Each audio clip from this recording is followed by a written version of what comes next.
When Chinedu arrived in the village, he was a broken man. People whispered that he had failed in life, and no one wanted to be associated with him. And when the women of the village warned Amarachi about Chinedu, they called him cursed.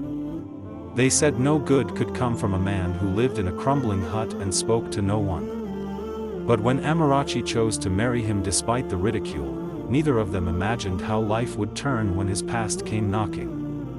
Decades ago, in a bustling African village, called Nwoba, in the southeastern region of Nigeria, there was a young lady named Amarachi. She was a simple village girl with a kind heart.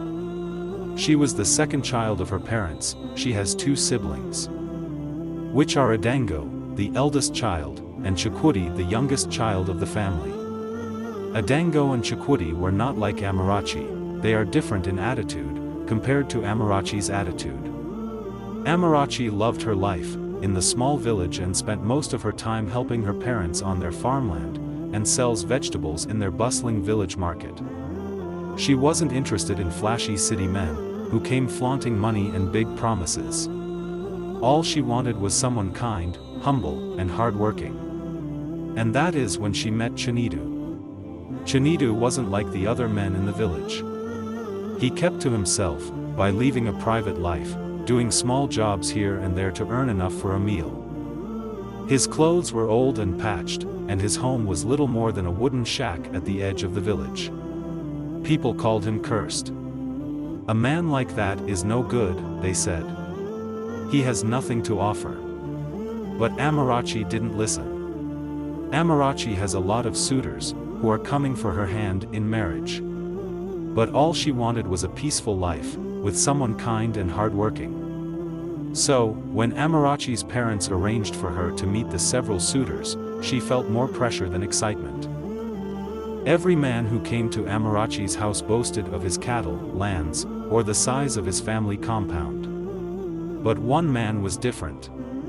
Chinedu sat quietly in the corner, his clothes plain and patched, his eyes avoiding hers. He didn't bring gifts or make loud promises. The elders in the family murmured, "Why is he even here? He's a nobody." When Amarachi's parents told Amarachi to choose one of the wealthier suitors, she surprised everyone. She picked Chinedu. Her father was furious. "Do you want to shame this family? Chinedu has nothing." Amarachi simply said, "I see something in him." Amarachi's family, like everyone else, but didn't approve of Chinedu. Her father warned her.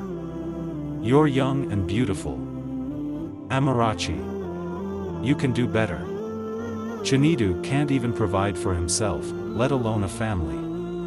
But Amarachi saw something different in him. "He's a good man," she told her father. "He works hard, and he's kind. That's enough for me." Despite the protests, Amarachi married Chinedu. Their wedding was small, with only a few friends and neighbors attending. While others gossiped about how she had wasted her life, Amarachi held her head high. "I don't care what people think," she told Chinedu one night. "As long as we have each other, we'll be fine." Chinedu smiled sadly. "You deserve more than this, Amarachi. I'm sorry for dragging you into my mess." "You're not a mess," she replied firmly. "You're my husband." Life wasn't easy for the couple.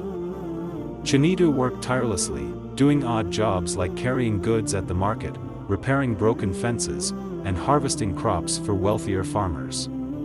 Amarachi joined him, and together, they earned just enough to survive. One quiet evening, as the sun dipped below the horizon and the village settled into its usual calm, Amarachi sat beside Chinedu outside their small hut. The soft chirping of crickets filled the air, but her mind was far from at peace. She had always wondered about the sadness that lingered in Chinedu's eyes, the heaviness he carried in his heart. She turned to him and gently asked, "Chinedu, what happened to you before you came to this village?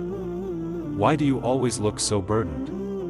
Chinedu sighed deeply, the weight of his past pressing down on him as he spoke. "It's a long story, Amarachi," he began, his voice tinged with pain. He paused for a moment, then continued. "I wasn't always like this. I used to have everything, more than I ever thought I would. A thriving business, houses, cars. I lived a life people envied. I owned an import and export company that dealt in high-demand goods. Business was booming, and everything seemed perfect. Amarachi listened intently, her heart sinking as she noticed the sorrow in Chinedu's voice deepen. It all started with 3 40-feet containers, Chinedu said. I had imported them, fully loaded with goods. The paperwork was perfect, the payments were made, and the goods were on their way. I was ready to make a fortune. But suddenly, one day, I got a call that turned my world upside down. What call? Amarachi asked, her voice barely above a whisper. They told me the ship carrying my containers had sunk into the ocean. Everything was gone, my goods, my investment, my hope. I was devastated, but I couldn't let it end there. I had workers to pay, customers waiting, and my reputation to protect. He looked at Amarachi, his eyes filled with regret. I made a desperate decision. I took loans from the banks, huge loans to import more goods. I told myself, I had to recover everything. I'd pay back the loans, rebuild my business, and keep going. Amarachi reached for his hand, silently urging him to continue. The new goods arrived, Chinedu said, his voice trembling. I filled my shop with them, ready to start over. But just 2 days later, disaster struck again. Out of nowhere, a fire broke out. It spread so fast, I couldn't do anything to stop it. I watched as my shop burned to the ground, taking every last item with it. It was like the universe was punishing me. Amarachi's heart broke for him. Oh, Chinedu. She whispered, the banks came calling, he continued. The loans were due, but I had nothing to pay them back with. They took everything, my houses, my cars, even the little I had left in savings. I became a man with nothing, drowning in debt I could never repay. The shame was unbearable. People who once respected me turned their backs. I was humiliated. He paused, staring into the distance as if reliving the pain. I had no choice but to run. I left the city, the life I'd built, and came here. I thought maybe in this quiet village I could escape the shame and start over. But even here, the past haunts me. Amarachi squeezed his hand tightly, tears welling up in her eyes. Chinedu, you've been through so much. I can't imagine the pain you've endured. But you're not alone anymore. You have me now, and I'll stand by you no matter what. Chinedu looked at her, his eyes filled with gratitude and disbelief. I don't deserve you, Amarachi. After everything, I thought no one would ever look at me without seeing a failure. But you see me for who I am, not what I've lost. She smiled softly. Because I know your heart, Chinedu. And I believe that one day, things will get better for us. You're stronger than you think. And I'll be here every step of the way. For the first time in years, Chinedu felt a glimmer of hope. Though the scars of his past were still fresh, Amarachi's unwavering faith in him gave him the strength to keep going. One day, while Chinedu was working at the village market, a sleek car pulled up, drawing everyone's attention. A man stepped out, looking around as if searching for someone. When his eyes landed on Chinedu, his face lit up with shock and joy. Chinedu? Is that you? Chinedu froze. Emeka? It was Emeka, an old friend, whom Chinedu had mentored years ago, when his business was thriving. Emeka had moved abroad, and it had been years since they'd seen each other. I can't believe it's you, Emeka said, and he gripping Chinedu's shoulders. What are you doing here? Chinedu explained his falling from grace.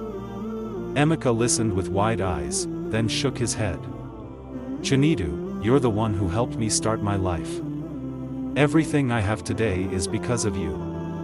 Now, it's my turn to help you. Emeka wasted no time. He insisted Chinedu and Amarachi leave the village and move to the city. At first, Chinedu resisted. "I don't want to be a burden to you, Emeka. I've already lost everything." "You didn't lose everything," Emeka replied. "You still have me. And I owe you everything." With Emeka's help, Chinedu slowly began to rebuild his life. Emeka connected him with investors and helped him recover some of his lost assets. Before long, Chinedu was back on his feet. He bought a house in the city for himself and Amarachi, far from the tiny hut they had shared in the village. Amarachi could hardly believe the change in their lives. She often told Chinedu, "You see? I told you things would get better. I believed in you." Chinedu and Amarachi thrived in the city. Chinedu restarted his business, this time with wiser decisions and a stronger sense of purpose. Amarachi adjusted to city lifestyle but never forgot her humble beginnings.